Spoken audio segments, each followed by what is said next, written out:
खतौली विधानसभा उपचुनाव में बदलते दिन के साथ ही जुबानी जंग तेज होती जा रही है। मंत्री संजीव बालियान के बाद अब कैबिनेट मंत्री जितिन प्रसाद ने भी रालोद प्रत्याशी मदन भैया पर निशाना साधा है। संजीव बालियान ने कहा कि वो जमाने गए जब बाहुबल के नाम पर वोट लिए जाते थे। हाँ, बाहुबली प्रत्याशी की जो आप बात कर रहे हैं वो जमाने लद गए जब कोई बाहुबल के नाम पे लोगों को डरा धमका के वोट लेता था। ये योगी सरकार है, बड़े बड़े बाहुबल बिल में घुस गए।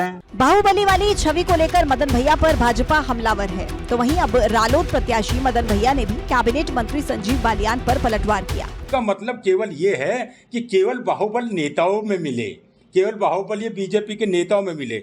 अरे हम चाहते हैं कुपोषण खत्म हो, अच्छा पोषण मिले, अच्छा दूध दही मिले लोगों को। एक तरफ तो रालोद और सपा गठबंधन प्रत्याशी महंगाई और बेरोजगारी के मुद्दे को भुना रहे हैं, तो वहीं अब भाजपा बाहुबली वाली छवि को लेकर मदन भैया पर कोई हमला बोलने का मौका नहीं छोड़ रही। मदन भैया पर बाहरी का ठप्पा लगाया जा रहा है। उत्तर और दक्षिण की संस्कृति को एक करने वाले काशी तमिल संगमम का प्रधानमंत्री नरेंद्र मोदी ने शुभारंभ कर दिया। ये समारोह 1 महीने तक चलेगा। पीएम ने रिमोट के जरिए काशी तमिल संगमम का आगाज किया। इसका मकसद 2 सबसे महत्वपूर्ण और प्राचीन ज्ञान केंद्रों तमिलनाडु और काशी के बीच सदियों पुरानी कड़ियों को फिर से तलाशना और उनका उत्सव मनाना है। इस दौरान तमिलनाडु से आए हजारों यात्री काशी तमिल संगमम में शामिल हुए। इस दौरान प्रधानमंत्री नरेंद्र मोदी ने समारोह में मौजूद लोगों को संबोधित किया। पीएम मोदी ने कहा कि तमिल की विरासत को बचाना भी है, उसे समृद्ध भी करना है। ये सेलिब्रेशन वास्तव में भारत की वीरताओं और विशेषताओं का सेलिब्रेशन है और इसलिए काशी तमिल संगमम अपने आप में विशेष है, अद्वितीय है। वहीं प्रधानमंत्री नरेंद्र मोदी ने तमिल समेत 13 भाषा में लिखी गई धार्मिक पुस्तक का विमोचन किया। एक ही चेतना अलग अलग रूपों में प्रकट होती है। काशी और तमिलनाडु के कॉन्ट्रैक्ट में इस फिलॉसफी को हम साक्षात देख सकते हैं। 19 नवंबर से शुरू हुआ ये संगमम 16 दिसंबर यानी कि 1 महीने तक चलेगा। और देखिए, भाजपा को 1 महीने तक चलने वाले इस तमिल संगमम की आखिर जरूरत ही क्यों पड़ी? दरअसल काशी में तमिल संगमम के जरिए भाजपा एक तीर से कई निशाने साधने जा रही है। तमिल संगमम से अब तमिलनाडु में भाजपा की मौजूदगी बढ़ेगी, साथ ही भाजपा के बारे में तमिल लोगों में चर्चा होगी। ऐसे में भाजपा दक्षिण राज्यों खासकर तमिलनाडु में राजनीतिक तौर पर मजबूत होगी। इस तरह से 2024 में होने वाले लोकसभा चुनावों में भाजपा को बेहतर प्रदर्शन करने में मदद मिलेगी और तमिल लोगों के बीच भाजपा को लेकर भ्रम टूटेगा। नाराजगी दूर होगी तो सत्ता में आने का सपना भी पूरा हो सकता है।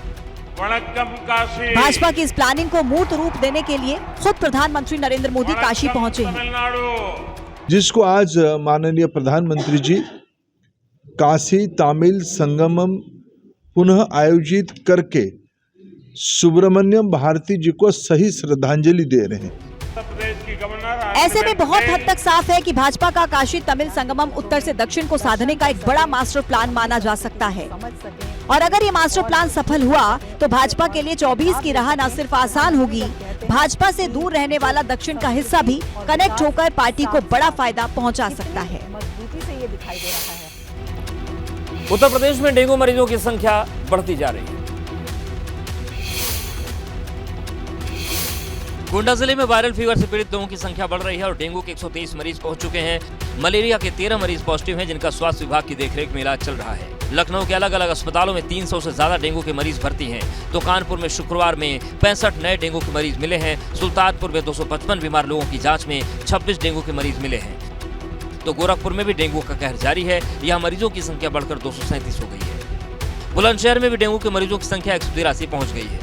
कोविड हॉस्पिटल जो था उसको डेडिकेटेड डेंगू हॉस्पिटल में कन्वर्ट किया है कि यदि इमरजेंसी पड़ती है और केसेस बढ़ते हैं तो हम पेशेंट्स को वहां पर रखेंगे। शासन से लेकर नगर निगम तक डेंगू की रोकथाम के लिए युद्ध स्तर पर काम कर रही है, लेकिन इलाहाबाद हाईकोर्ट की लखनऊ पीठ राजधानी समेत प्रदेश के सरकारी अस्पतालों की व्यवस्थाओं और डेंगू की रोकथाम मामले में सरकार से नाराजगी जताई है।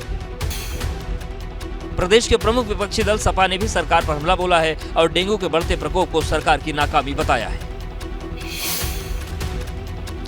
और उत्तर प्रदेश के बाद अब देखते हैं कि देश में कहां-कहां पर चल रहा है घड़ी घड़ी घमासान। बिल्कुल, और चलिए अब बात करते हैं आगे। और तिहाड़ जेल में बंद सत्येंद्र जैन के मसाज का वीडियो वायरल हो रहा है।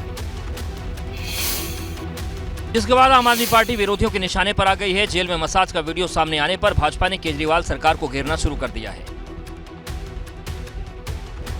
इस वीडियो में सत्येंद्र जैन मसाज कराते हुए दिख रहे हैं। मसाज की वीडियो में सत्येंद्र जैन पर बेड पर लेटे हुए दिख रहे हैं और कई दस्तावेज भी देख रहे हैं। इस दौरान एक शख्स उनके पैर की मसाज करता दिखाई दे रहा है। भाजपा का आरोप है कि केजरीवाल सरकार सत्येंद्र जैन को वीवीआईपी ट्रीटमेंट दे रही है।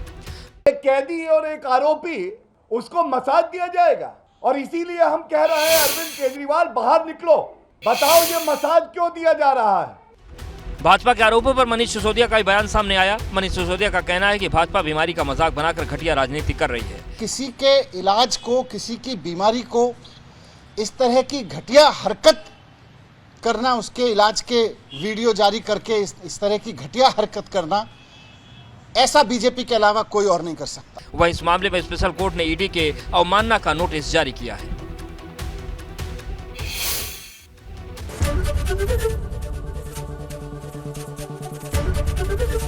एबीपी गंगा, खबर आपकी, जुबान आपकी।